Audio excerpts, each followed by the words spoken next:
하나님 말씀 이사야 63장입니다. 이사야 63장 15절 말씀부터 말씀 보겠습니다.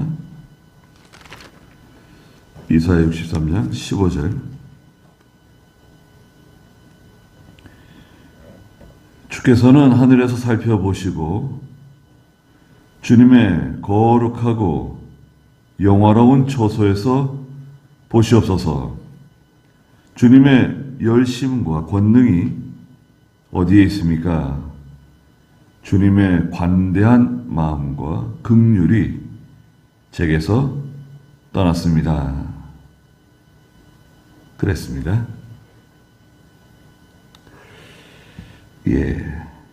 하나님의 징계 가운데서도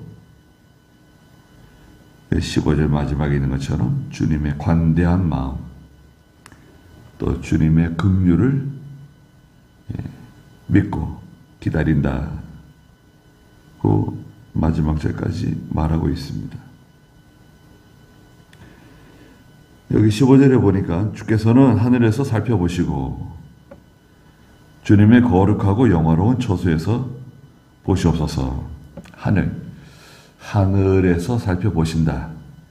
그리고 이 하늘은 영화로운 처소다. 하나님이 계신 곳이다. 이것은 한마디로 말하면 하나님의 세계죠. 하나님의 세계, 그리스도의 세계, 또 우리 신령한 세계라고도 말하죠. 신령한 세계. 그리고 이 하나님의 처소는 눈에 보이지 않는 세계죠. 눈에 보이지 않는 세계입니다.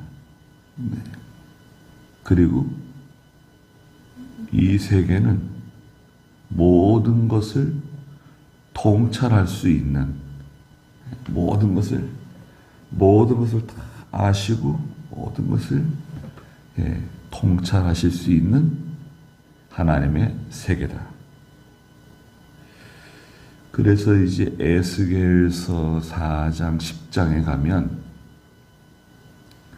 바퀴가 나오는데요. 바퀴가 빙글빙글 돌아가는 바퀴가 있는데 그 바퀴에는 눈이 가득하죠.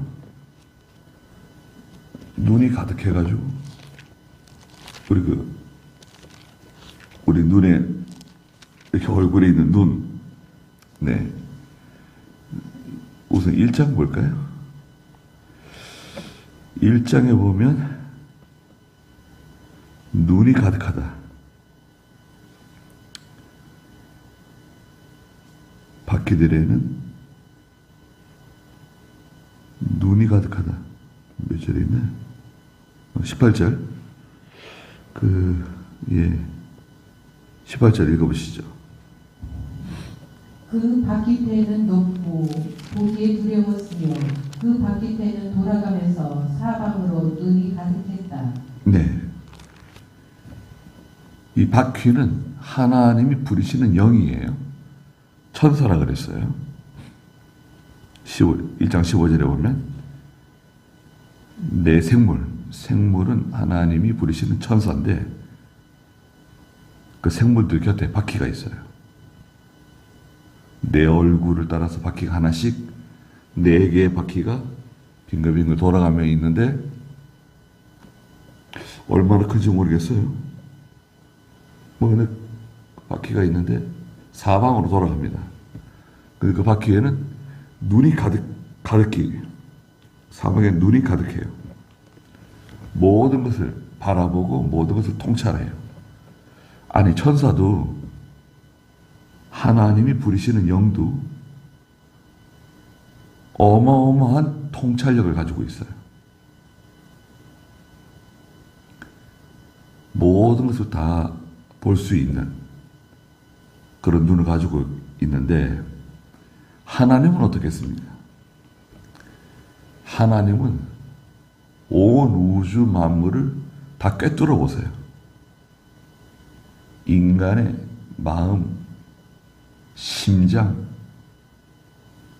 생각, 의도 다 꿰뚫어 보죠. 또 하나님 말씀이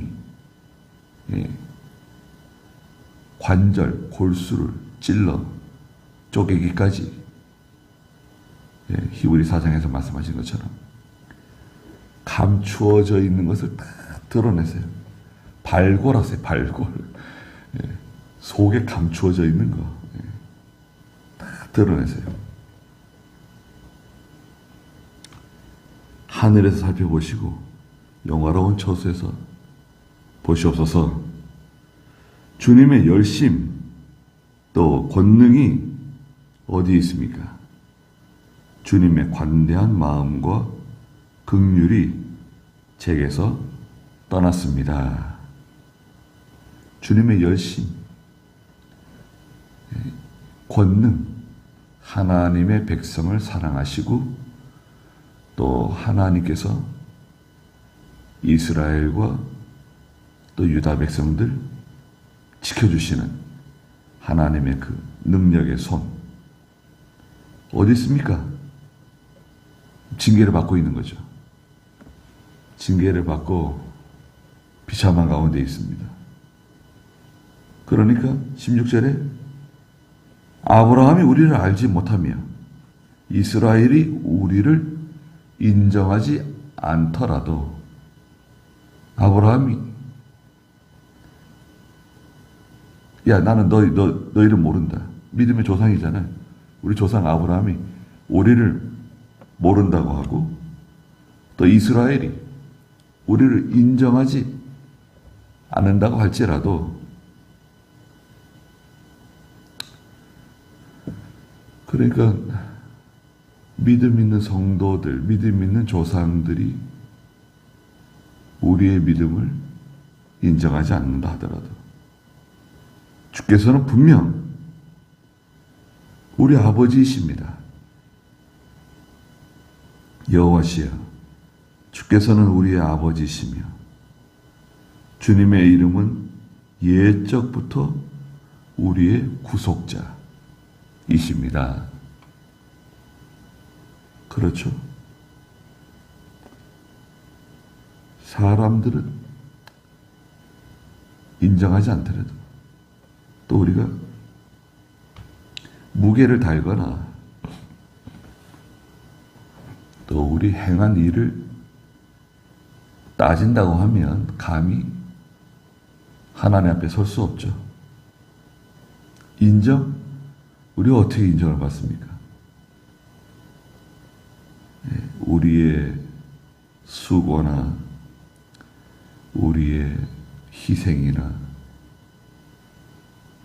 또 우리의 열심 그 인정받을 수 있을까요? 그러나 주께서는 분명 우리 아버지이시고 주께서는 우리의 아버지, 우리의 구속자. 사람들은 자기 아들을 잃어버릴 수 있지만 49장 15절에서 하나님은 나는 너를 결코 잊어버리지 않는다. 그러셨죠? 49장 15절 여자가 어찌 그 젖먹는 자식을 잊을 수 있으며 자기 태에서 난 아들을 불쌍히 여기지 않겠느냐. 그들은 혹시 잊는다 하여도 나는 너를 잊지 않을 것이다. 보아라, 내가 너를 내 손바닥에 새겼고 내 손뼉들이 항상 내 앞에 있으니. 네. 여자가 어떻게 그 젖먹는 자기 자식을 잊을 수 있는가? 잃어버릴 수 있는가?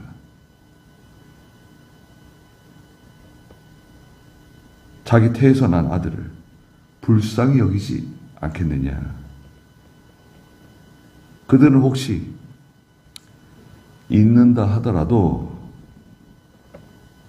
나는 너를 잊지 않는다. 하나님 우리 아버지세요. 우리의 구속자세요. 구속이라는 말은 뭐라 그랬습니까? 대가를 지불하고 건져냈다. 어마어마한 대가를 지불하고 저희들을 건져냈어요. 근데 잊어버린다? 불가능해. 도저히 불가능해. 하나님은 우리를 잊어버릴 수가 없어요. 예. 잊을 수 없어요. 그건 불가능해. 구속함을 받은 사람은 하나님께서 영원히 눈동자처럼 보세요. 지켜주세요. 그런데 이제 이렇게 말을 안 들으니까, 불순종하니까 하나님의 계명을 순종하고 믿음을 지키고 하나님을 영화롭게 해드리고, 그게 이제 우리의 인생의 목표 아닙니까? 사람의 제일 되는 목적이 무엇입니까? 물어보면 하나님을 영화롭게 하고 영원토록 그분을 즐거워하는 것입니다.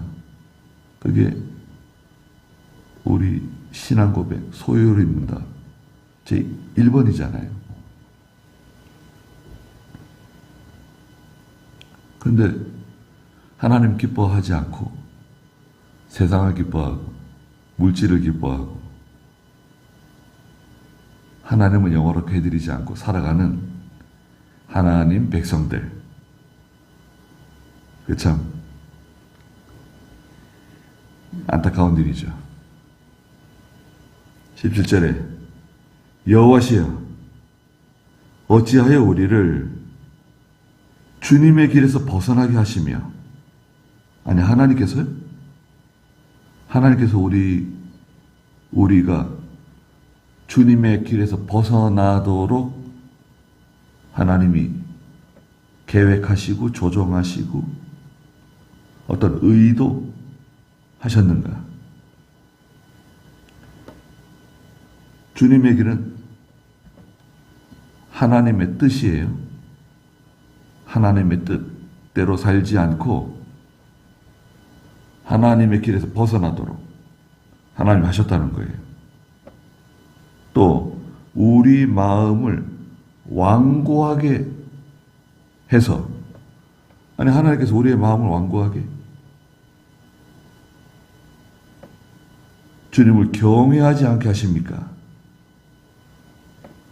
하나님께서 출애굽기에 보면 모세와 아론이 바로를 만나러 자주 들어가죠. 하나님께서 말씀하셨다. 이스라엘 백성들을 내보내라고. 저 광야에 나가서 하나님께 제사 지낼 것이다. 내보내라. 이게 하나님 명령이다. 그런데 하나님께서 바로의 마음을 완고하게 하셨다는 거예요. 강팍하게 하셨다는 거예요. 강팍하다, 완고하다. 다 같은 의미인데요. 마음이 돌처럼 굳어버려요. 완고해져요. 그럼 하나님께서 바로의 마음을 완고하게 했으니까 바로가 하나님 말씀을 순종하지 않는 것은 결국 하나님 책임이라는 거죠. 또 오늘날 저희들도 우리가 하나님 말씀 불순종하고 하나님의 말씀대로 살지 않는 것은 하나님께서 그렇게 의도하셨다. 우리가 불순종해가지고 하나님께 징계를 받고 또 회개하고 바로 서고 그런 과정을 겪게 하시려고 하나님 의도하셨다. 맞는 말일까요? 하나님의 예정을 우리가 믿지 않느냐? 하나님 다 예정하신 거다. 아니에요. 그렇지 않습니다. 그건 상당히 인본주의적인 해석이에요. 그건 틀리는 겁니다. 그럼 어떻게 된 건가요? 인간은 본시 마음이 강팍하고 완고해요.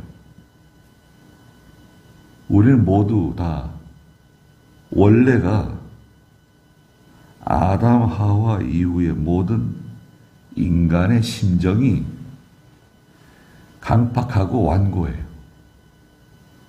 거역하고 배반해요. 원래가 그래요. 원래 우리는 그런 마음을 가지고 있어요. 우리 마음이죠. 마음이 그래요. 그런데 하나님께서 은혜의 단비를 내려주셔가지고 그 완고하고 강팍한 우리의 마음을 부드럽게 만드셔서 예수 믿게 하신 거예요. 그리스도를 영접하게 하신 거예요. 원래 우리가 완고한 사람들인데 그러면 이제 어떻게 되는 거냐? 하나님께서 은혜를 내려주시지 않으면 유다 백성들이 완고해져요. 오늘 하나님의 백성들이 완고해져요. 하나님 은혜를 걷어가시면, 하나님이 은혜를 걷어가시면 우리는 자동적으로 죄를 짓게 돼요. 은혜를 걷어가시니까. 은혜를 왜 걷어가셨냐? 교만하고 불순종하고 인본주의 사용하고 기도 안 하고 그러니까 은혜를 걷어가세요. 은혜를 걷어가시는 건요, 저는 항상 그런 생각을 합니다. 이제 산에 기도하러 가잖아요. 기도하러 가면 이제 가끔 이제 우유 있잖아요. 우유를 이렇게 설탕 몇 티스푼, 설탕 한두 스푼 넣어가지고 따뜻하게 이렇게 데워서 마시는데, 이제 좀 이제 식을 하고 내버려 두면 그 우유 위에 그 크림이 이제 싹 이렇게 식어가지고 덮이잖아요. 그 티스푼으로 싹 그 우유 표면에 식어서 그 굳은 그 크림을 싹 걷어내잖아요. 싹. 그게 자꾸 떠올라요. 네. 하나님이 은혜를 걷어가신다. 싹 은혜를 걷어가시잖아요. 그러면 우리는 당장 완고해져요. 원래 완고하고 교만하고 그런 사람인데 은혜를 걷어가시면 자동으로 죄를 지어요. 하나님께서는 모든 것을 섭리하시고 예정하시는 분이세요. 그렇죠? 근데 거기 단서가 붙는다 그랬죠? 하나님은 죄에는 협력하지 않으신다. 중요한 교리입니다. 우리 기독교에. 하나님의 섭리와 예정이 작동하고 있는데 단 죄에는 협력하지 않으신다. 죄에는 하나님이 개입되지 않아요.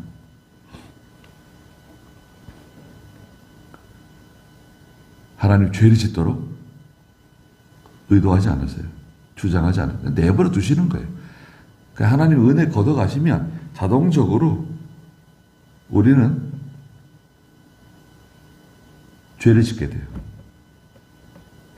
교만해져요. 거역하고. 그러면 이제 우리가 딱 느낄 수 있죠. 내가 죄 가운데 빠졌다. 그러면 결과는 뭐죠? 하나님께서 은혜를 걷어가셨다. 왜? 내가 교만하고 완고하고 거역하고 나가니까 유추할 수 있죠. 유추가 되잖아요. 여기 어찌하여 우리를 주님의 길에서 벗어나게 하셨다? 이것은 이제 시적인 표현이에요. 하나님께 벗어나지 않도록 해달라는 거예요. 역설적으로 말하는 겁니다. 하나님, 저희가 이렇게 지금 현재 벗어났는데 벗어나지 않게 해주시옵소서. 돌이키게 해주시옵소서. 우리의 마음을 완고하게 하여 완고하지 않게 해주시옵소서. 주님을 경외하지 않게 경외하는 자리로 나가게 해주시옵소서. 그런 역설적인 표현이에요. 주님은 주님의 종들, 곧 주님의 유업인 그 지파들을 위해 돌아오소서 은혜를 베풀어 달라는 거죠. 하나님의 얼굴빛을 돌려주시옵소서. 하나님께 호소하고 돌아가면 하나님께서 은혜 다시 베풀어 주시는가요? 베풀어 주시죠. 조건은 있어요. 잠언 28장 13절에 보면 조건이 뭐냐? 조건이 뭐죠? 회개입니다. 회개하면 다시 회복될 수 있어요. 간단해. 회개하면 돼요. 회개하면 나도 살고 너도 살고 우리 전체가 다 살아요. 회개하면 돼. 간단하죠. 거기 잠언 28장 13절 좀 읽어주시겠어요? 자기 죄를 숨기는 자는 형통하지 못하나 죄를 고백하고 끊어버리는 자는 긍휼을 얻는다. 얼마나 확실합니까? 자기 죄를 숨기고 난 죄 없다. 그런 적 없다. 그 사람 형통하지 못해요. 지금 아닌 것처럼 아닌가 보다. 저 사람 아닌 것 같은데.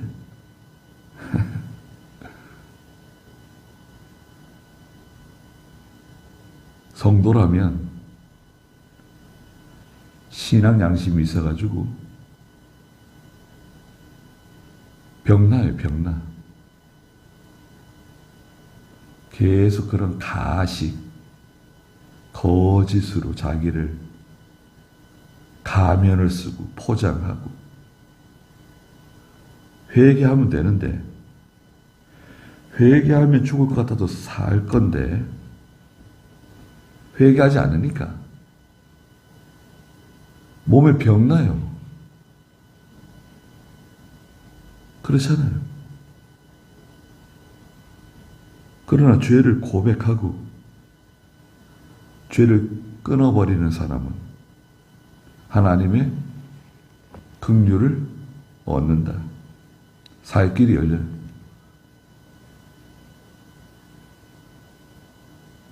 자기를 하나님께 내놔야 돼요. 자기를 내놔야 돼, 하나님께.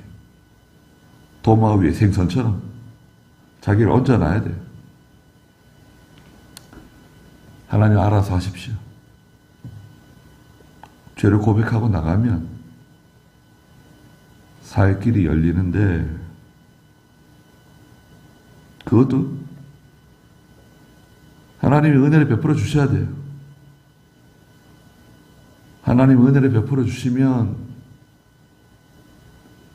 회개합니다. 그러나 하나님 은혜를 걷어가시면 죽을 때까지 회개 못할 수 있어요.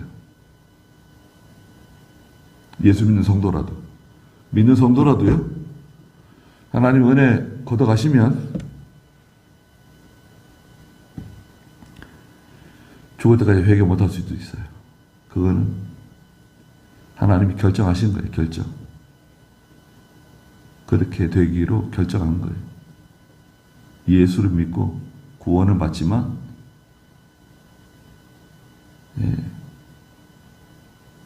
그 상태로 가는 거예요. 18절에 주님의 거룩한 백성이 주님의 성소를 차지하였으나 잠시 후에 우리 원수들이 그곳을 짓밟을므로 주님의 백성들이, 거룩한 백성들이 잠시 주님의 성소를 다시 찾았어요. 회복했어요. 돌아왔어요. 고레스가요, 해방령을 내려가지고 모든 노예들은 자기 땅으로 돌아가라고 해방령을 내렸어요. 그 바빌로니아에서 이제 70년 동안 포로 생활하고 있던 이스라엘 백성들이, 유다 백성들이 다 고향으로 돌아왔네요. 다 온 건 아니죠. 다 오진 않았지만 늙은 다니엘 같은 경우에도, 다니엘도 바빌론에서 돌아왔다는 기록은 없어요. 거기 눌러 앉은 사람들도 많이 있어요. 근데 이제 수르바벨을 중심으로 해서 돌아와가지고 이제 재건했잖아요. 예루살렘 재건하고 무너진 성벽 세우고 하는데 잠시 평화로웠어요. 그리고 주변에서 또 막 그래가지고 또 원수들이 와가지고 그것을 짓밟게 됩니다. 아무것도 없잖아요. 포로 잡혀갔다 돌아온 사람들, 뭐 군대가 있어요. 뭐 정치적으로, 행정적으로 조직이 잘 갖춰져 있어요.